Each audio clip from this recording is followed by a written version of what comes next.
As you all know, we're going through a journey in the Gospels. We are trying to cover the New Testament by zooming in on certain key passages of Scripture so it can give us a flavor of what the Bible is about. So we went through the Gospel of Matthew and Mark, and now we are in the Gospel of Luke. And by the end of the year, we want to be done with the Gospels and the book of Acts. So that's our plan. It's to help those of us who either been Christians for a long time or you're just beginning to find out and are interested in knowing about Christianity and who Jesus is and what Christian life is all about. So we hope by doing this, you'll be able to get a good sense of appreciation for Jesus Christ and who we really are.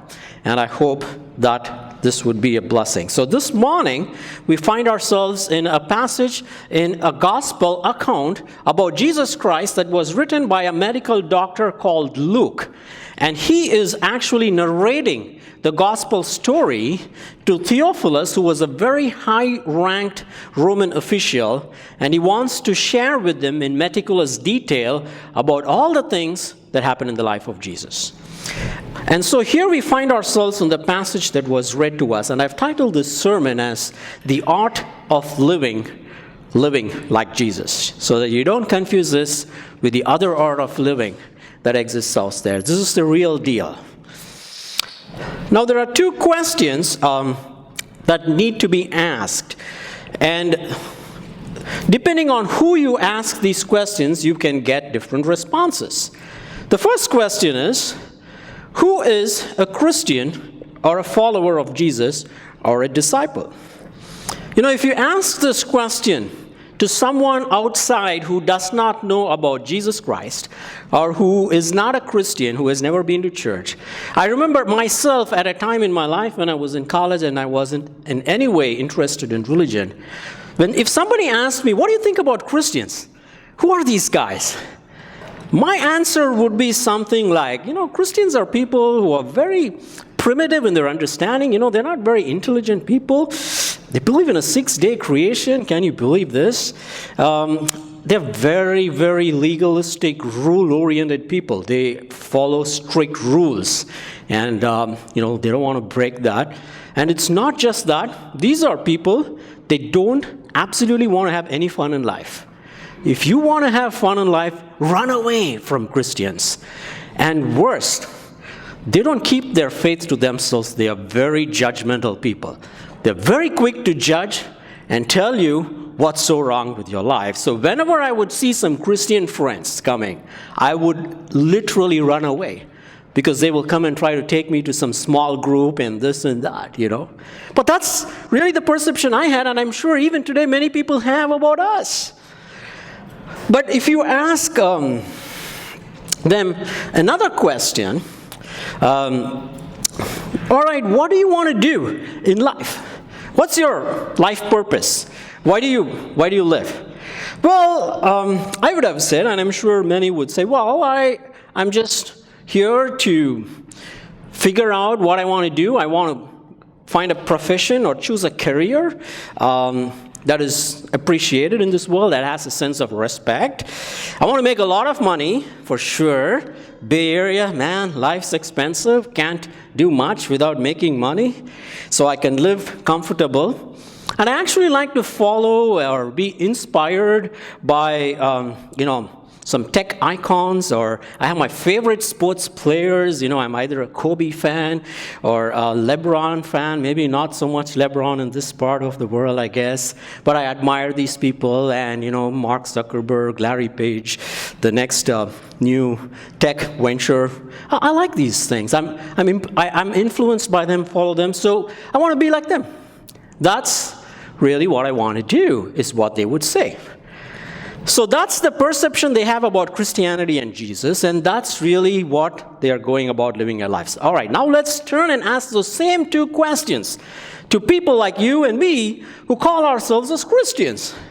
And ask the question, I want you to ask yourself, who is a disciple? How would you define a disciple of Jesus Christ, or someone who follows? What is it that is there in your life that you can say shows that you're a disciple of Jesus Christ? Well, I'm sure if you're honest, the things that will immediately go through your mind are, I read the Bible every day. I pray every day. I actually go to a church every week. And if you're a little more serious Christian, you say, I'm part of a small group. What are you talking about? I'm so committed to my small group. And I'm actually using my gifts to serve God in the church. I'm part of an active ministry. We do stuff outside or inside. Am I right or wrong? That's our default thinking. And that's how we try to define ourselves as a Christian or a disciple. And if we ask ourselves, okay, what is it you want to do in life that you're a Christian? Ironically, it's not going to be very different from what we heard from those who are outside who told us, I want to grow in my profession. I want to make a lot of money. I want to be comfortable. As long as I don't cheat and do bad stuff, I think I'll be fine. And I have my own people that I'm influenced with. Yeah, I read the Bible. I love Jesus. Don't get me wrong, but the people who actually influence me in my day-to-day life, who I look up to, these are the same icons that everybody else does. Am I right or wrong? If we are honest to ourselves. And here in this text today, Jesus is challenging that. And he wants to get beneath this whole thing. And he says we have, both have real issues. As Christians, we have tried to measure how much of a disciple we are of Jesus by all these external things. It's what we do that we think that makes us better Christians, or what we know that makes us better Christians. But sadly, that's not the truth. You can do all of these things and still not be like Jesus. And it's this other way around. If you can have all of these successes in life and still not live a wonderful life.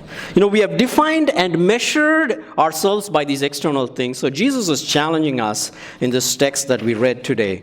And he does that first by asking a question. In this first, if you read the Bible, you want to know about Jesus. You see in these first 8 chapters, he's out there, done some great miracles, brought a dead person alive, healed a lot of diseases. So people are super excited. Wow, this guy must be something. And now you come to kind of the central part in Luke where he's trying to tell us a self-disclosure of Jesus Christ, where he points to his disciples and asks, who do you think I am? So if someone asks you, who is Jesus Christ, what would you say? Because the first thing that needs to happen is have a right understanding of who Jesus Christ really is. Luke is writing this to this high-ranking official, and he's putting it in a very systematic way. His eyes are going to grow big because Jesus is going to tell who he is.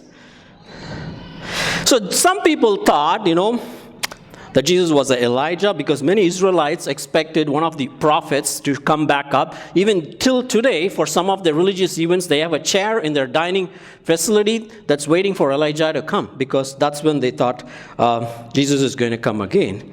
And some thought it's another prophet like Jeremiah. He's another famous guy. Or some thought John the Baptist, who got killed, has come back alive. But you see, what people were trying to do when they were asked the question, who is Jesus, is they were reverting to their knowledge based on what their religions have taught them. The preconceived ideas, the religious thoughts and traditions that you've been informed. If you had asked me when I was young, who is Jesus, I would say he's someone who was hanging on the cross. Everybody knows Jesus as this person who hangs on the cross. It's very sad. He's bleeding. It's actually a gory image to look at. And you feel sorry for this Jesus. But that doesn't define who Jesus is. Or if you ask some people, well, they are not too much into religion. I don't care much, but it's just what you heard and said from other people that forms your perception of who Jesus is. Or if you look at the other way around, it's going to be someone who has told about you, who has, kind of based on popular beliefs, what has done is what it is. But who is Jesus? And Jesus is making a revelation here. He's saying, I'm someone who has to do a few things. I have to suffer, I have to be rejected, and I have to be killed, and I have to rise again. So Jesus is giving a picture that shocks the disciples. So far, they never thought of Messiah as someone who has to suffer, because they thought they're going through problems, they're under persecution by the Roman Empire. They thought this Jesus, this Messiah, will come and set them free, solve life's problems. I want Jesus today in my life to solve my problems. It's very simple, So if I don't have a job, I want to pray to this Jesus, and I want him to give me a job. If I'm going through a difficult time in my marriage, I want to pray to this Jesus to bless my marriage. And if I'm looking for a girl, I want to help him to find me a girl.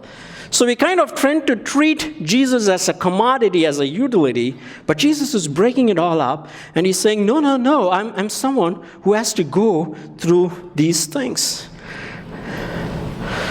So you see, we may appreciate his teaching, we may even believe that he did all those things, but it really doesn't do a difference. Why did Jesus have to suffer? Why did Jesus have to be rejected? Why did he have to be killed? And why did he have to be resurrected? Unless we understand this, we don't know the real Jesus. And unless we understand this because we have a need in our life, we don't know who the real Jesus is. Unless we can make that connection, why Jesus had to suffer, why Jesus had to be rejected in a very personal way, we don't know the real Jesus. He was rejected by religious leaders, and he had to suffer because what is it that we long for in our life? We all suffer in several ways, either by things that others do to us, or things that we ourselves do to others. If you think about all the hard times that you're going through, you can zoom it down into one of these two categories. And Jesus is like, I want to solve this because I want to take that suffering upon myself, and he goes to the cross. Why was he rejected by the religious systems and leaders? Because he was telling the religious people, you cannot save yourself. And he was fighting religion. He was anti-religion. Contrary to what people think, Christianity is not about religion. And he was teaching grace, something that really makes the religious leaders go bankrupt. And he was killed, of course, because you upset too many people, they're going to take you down. But that was God's plan, to transfer all our suffering, all our pain, all our guilt upon him, to exact punishment from him. And then he was resurrected because he satisfied God's requirements, and he conquered sin and death that we are so afraid of and we go through. That's Jesus Christ. And that's exactly why this entire gospel is being written. And Jesus is revealing that. Okay, now, cool, I found out who Jesus is, so what? So what? If this is Jesus Christ, and if I see this is how he brings value in my life, so what? And you see, that's where the text proceeds beautifully, where he says in verse 23, if anyone would come to me. So the question is, how we need to live our lives is connected with a right understanding and experience of who real Jesus is. And once we find out this is who Jesus is, it needs to start making an impact in our lives.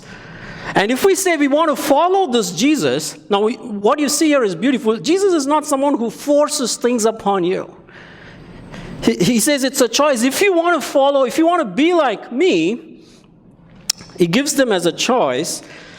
And then he says, if you want to follow or come after, it's a life decision, it's a continuous thing. Here is what needs to happen. And there we come to the crux of our message. Early on, we thought, if I have to follow Jesus, I have to read my Bible, I have to pray, I have to go to church, I have to do a bunch of these different things, and that is what makes me a Christian. But you see the list that Jesus gives, do you find any of those things in that? Because most of the things we defined were external things and activities, and unfortunately today, in many churches, the spirituality of a church is looked at based on how many programs this church has, how many ministries are going on in this church, how active are people in it. And even if you and me are looking for a church, isn't that what comes to our mind? Okay, what activities are these guys doing? What ministries are there? Where can I plug in? The more active we are, somehow we think the more spiritual we become. But the reality is, where do we spend most of our time awake during the week?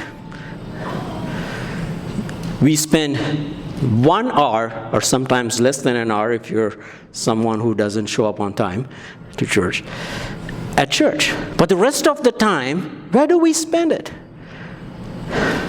It says 95 to 97% of the time awake you spend in your work, you spend in your family, you spend with your children, you spend in your community, and that is where you need to evaluate what difference does Jesus Christ has made in your life. It is more about our being than our doing. Before I met this Jesus Christ, my attitude towards work was like this. My attitude towards my family was this. My attitude towards my friends and my hobbies was this. And now that I have met Jesus Christ, how have all these things changed? How have I changed in all these spheres? So you see, it involves a transformation in our being and in our doing. If this Jesus is whom I want to follow, what does being a disciple of him look like in my home and my other places? You know, there are 3 characteristics Jesus unpacks in this passage that was read to us. And the 3 of them are 3 very strong verbs, he says in verse 23. And this is the central crux of the whole passage. If anyone would come after me, let him deny himself and take up his cross and follow me. Let him deny himself, take up his cross, and follow me. You know, the 3 verbs that are used here, denying yourself, taking up the cross, and following, they're what we call in English as imperatives or commands, right? Where in a military you say, do this, you just obey, you have like no choice. But in its original Greek, there is another flavor to it. There are 2 more tenses. There is what is known as the aorist tense and a present tense. And the aorist tense always refers to an action that is, from a holistic point of view, that's completed at one point of time. And a present tense is something that involves you doing it. For example, if I asked Ben, hey Ben, can you go and get us a cup of coffee? What it would mean is it's a command, but I'm expecting that Ben is going to go and do it as a process. But if I tell Ben, hey Ben, can you go and clean up or burn the bushes that are out in my lawn? When I use the aorist imperative, it means he's going to do it entirely. The entire work is going to get done. So when Jesus is saying, deny yourself and pick up your cross, he is wanting our total lives to be transformed, that we will experience completely denying ourselves, we will experience completely picking up the cross. But the third verb which is connected to that is following him, is this process. That is where the whole emphasis is on, where we are made to walk daily. So let's dig deep into this. I'm going to focus a lot of my time in just this first one, because in this passage, it's a literary passage where the second and third are merely a reiteration of the first one. And if we understand that deep, that's when we are going to understand how to live our lives. Denying of self. What Jesus is promising is a new identity. You know, the word for self that is used there is the word not bios, which refers to biological life, but suke, that refers to our soul. All right, now comes the fun part. If somebody asks you a simple question, who are you? What's the first thought that comes to your mind? Don't think too hard. If somebody asks you, who are you? Apart from saying your name, what is the first thought that comes to your mind? It's what you do. It's like, oh, I'm a programmer, or I'm a musician, or I'm a writer, or I'm a homemaker, or I'm a student, right? The reason we do that is because when we think of ourselves, the way we have created an identity of ourselves by default is based on what we do. It doesn't matter whether you're a Christian or Hindu or atheist or agnostic. The way we really think about who we are and the way we draw our worth is from our work. And in a sense, men are more susceptible to draw their identities from their work than women. Women kind of have a bunch of different things to draw their identities from. Work is one of that. Relationships. I don't think she spoke to me well this week. I think she must not like me, or there must be some problem going on between us, or how we look. Well, I don't think I look attractive enough, and I have to find ways to lose those extra pounds so I can actually get my self-worth back. And it applies even to very young people. We live in a culture that's so obsessed by defining who you are by how you look, right? There's so much of money that goes into this thing. Or for some people, it's, and nowadays in the age of social media, self-worth is defined based on how many likes our pictures get on Facebook, right? And for some reason, whenever I post a picture, very rarely I do it, I not get anything more than 30, 40 likes. My worth must be miserable. And you guys, I look at you like you get 100 likes and 200 likes. I'm so depressed. So go like all my pictures. You see, but there are ways in which we've let things kind of impact from where we are drawing our sense of self-worth. You can call yourself, I'm a Christian, I'm a child of God, I'm this, I'm that, but we're actually, at the end of the day, all of us the same in how we get our sense of worth. Well, if I'm just, I've worked for, this top 3, Google or Microsoft, everybody wants to work in Facebook. Then you're looked at as cool. If you're working in some small, no-name consulting company, you don't even want to tell that name because you feel so ashamed. I don't think anybody's going to know this thing, right? Because why? You really believe that's where people get their sense of self-worth. And if you look at some women who are not working and are taking care of their children, they feel so ashamed to say, I'm a homemaker, because no one's going to respect me because I'm not working. By the way, homemaker is a 24/7 job, right? So I'm really proud of those moms, not to, demean the others who are working. You guys are doubling up. But it is really, we let ourselves be defined by all these things, isn't it? You guys agree with me? Am I not talking sense here? And I've experienced this myself. So what does denying ourselves really mean?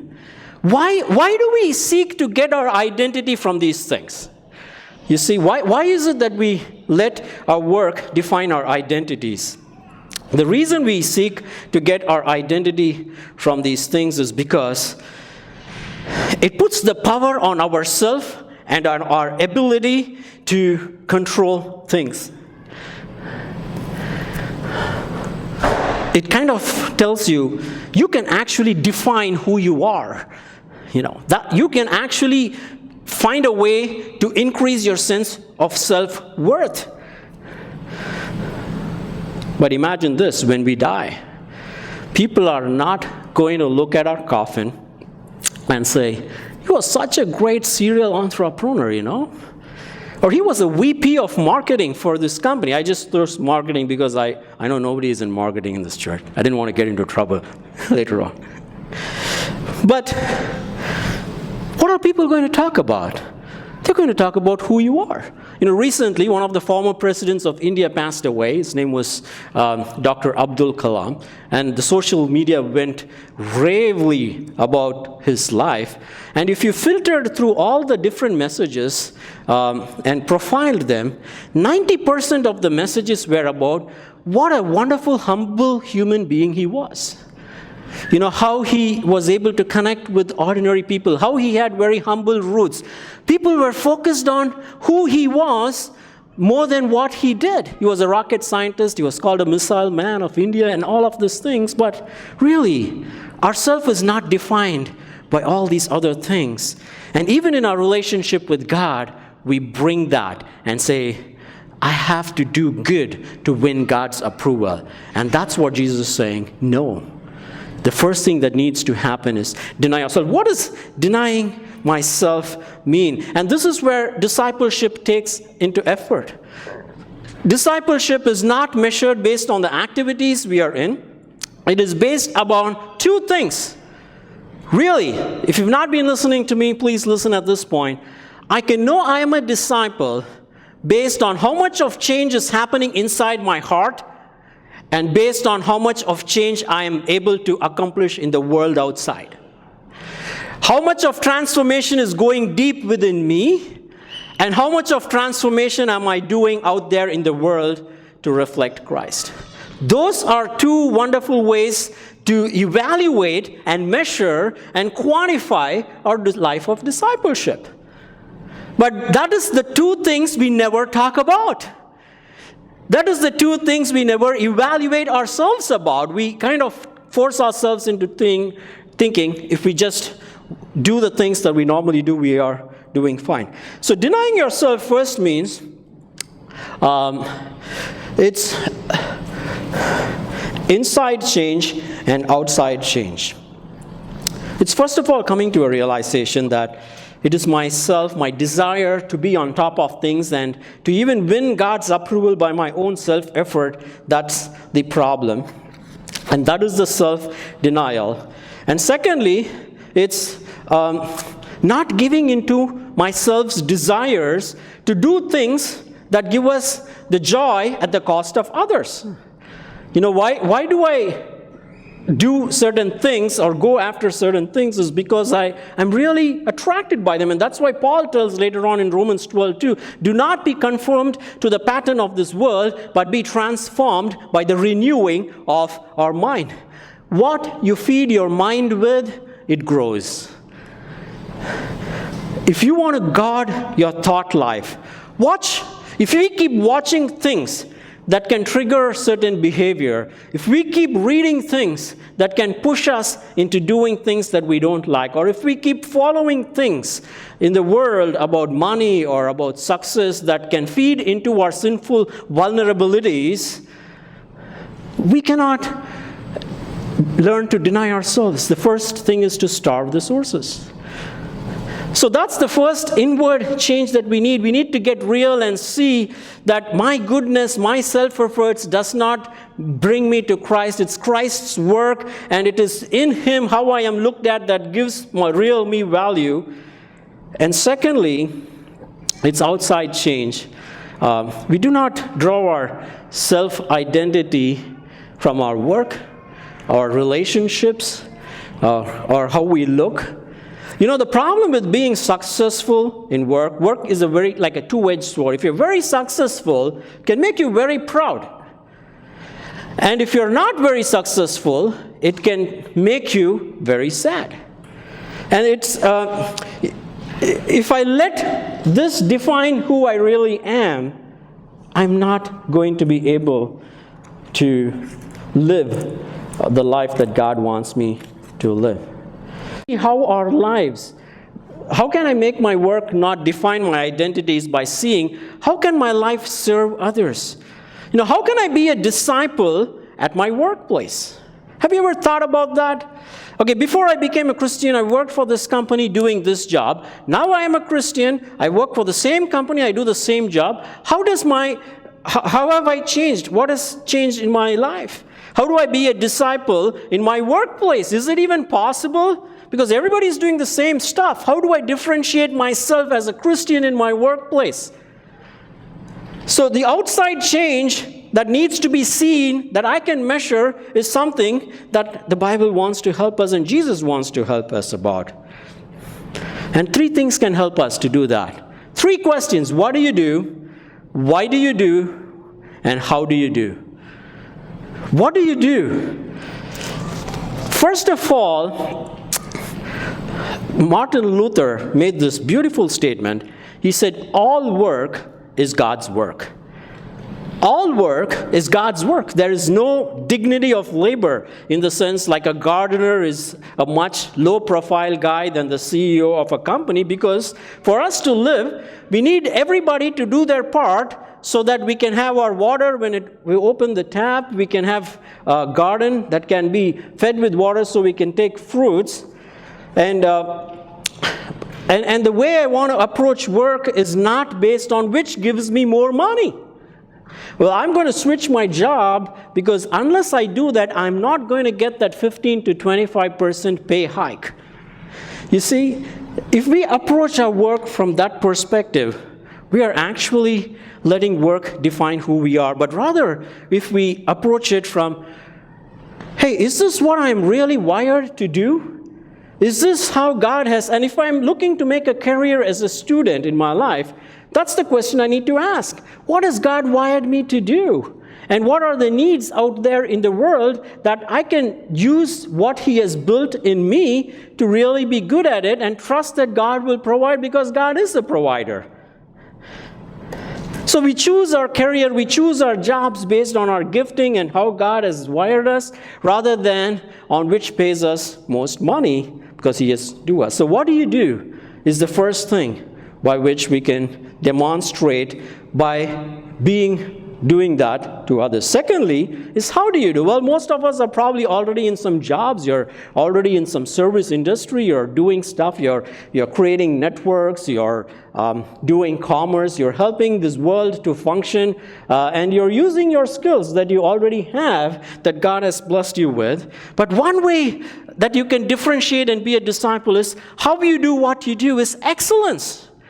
I think excellence always draws attention. You know, some of you have heard Pat Gelsinger, who's the CEO of VMware, who was formerly the CTO of Intel. For several years, he started his journey as an intern at Intel and ended up becoming a CTO, and now is a CEO. And his motto in life was excellence in work. And I had a close friend who was an engineer in my previous company, and he was one of the best, excellent engineers we've had. But when he's done with his work, he would take his friends out in the evening, and they would ask him questions about life, and he was able to share why he is the way he is. Rather, it's easy to pass on tracts, but if no one respects you, if people think this guy doesn't know anything, what he is talking about, nobody wants to live like you. So how you do is what can demonstrate that, and and it's not just excellence; it's reflecting Christ-likeness. If you're a boss and you have people working you, are you helping them to shine, or you're taking their glory to promote yourself and make yourself look better? Or if you work under a boss, how you relate with him, and how are you demonstrating hard work and excellence? And lastly, how we do is displaying morality and honesty. You know, workplaces become so hard. It's literally a dog-eat-dog world, especially in the Bay Area, where it's so competitive, right? People are constantly trying to exploit one another, step on one another to show up, and the moral compass is lost. But if you are there, displaying a sense of Christ-likeness while being excellent in what you do, that draws people in.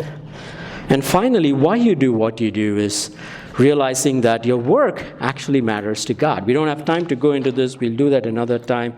Because God is in the process of redeeming everything in this world, and He is eventually going to create a new heaven and a new earth, and your work is actually significant towards that. And the second and third things he talk about are to pick up your cross and to follow him.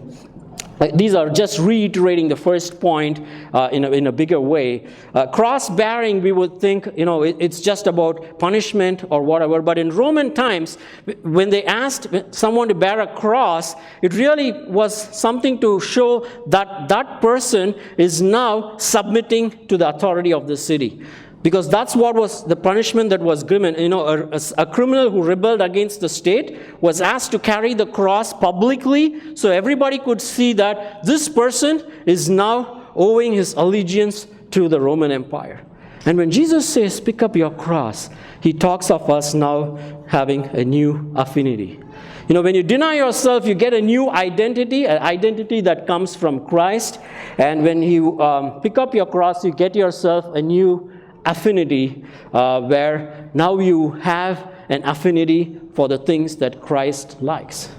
You put yourself under Christ and you let the word of Christ dwell in you. His thoughts become your thoughts. His actions become your actions. What is dear to his heart is now what is dear to your heart. And finally, he says, follow him is a new loyalty. It's again, this is the present imperative. The only way you can get to these other two things is by having this a daily reality, a continuous, persistent following of Christ, so that he is formed in us. And this is how we are really able to do it. And the next two verses are actually reiterations of the other. And he uses an analogy of gain and loss. He says, whoever shall save his life will lose it, but whoever loses will save it. For what does it profit a man if he gains the whole world or forfeits himself? And it's just an analogy. He brings it out to say, you can gain all these other things in life, but if you have not experienced this inward transformation, and if you have not made a transformation in the place where God has placed you, then you have lost your life. Although you might have gained all these worldly things. And the response to that is, when you have experienced this, you want to share this good news. And that is what Christ says. And he says, but if you're put in an environment and if you're shameful of sharing Christ, after having all of this, which is not possible, but if that's what you think, that does not honor God. But when you do that, we are going to face the same things that Jesus did. People are going to mock us. People are going to look down upon us. People are going to treat us badly. But there is hope, because Jesus Christ was resurrected. And when we pick up his cross, we become united not only with his death, but we also become united with his resurrected power that keeps us going till he comes again. And that's why he says in verse 27, I tell you truly, there are some standing here who will not taste death until they see the kingdom of God. Because many of his disciples, when they heard this, they did not understand much of what he was saying. He had to repeat this multiple times before he went to the cross. But finally, after his death and resurrection and the Holy Spirit, they actually got it. And almost all of them were martyred. But before they martyred, they could see, when they shared this love of Jesus, people's lives were transformed. When they could see that these were these 12 very ordinary men who were living in a time where the Roman Empire was at its most powerful, and yet in a span of 200, 300 years, God used them to have the good news of the gospel spread to the entire known world of that time. And that's the power of the gospel. And that is what happens when we deny ourselves and when we take up cross. We get a new identity, we get a new affinity, we get a new loyalty. And that's a life that is well lived. And may God help us to live that.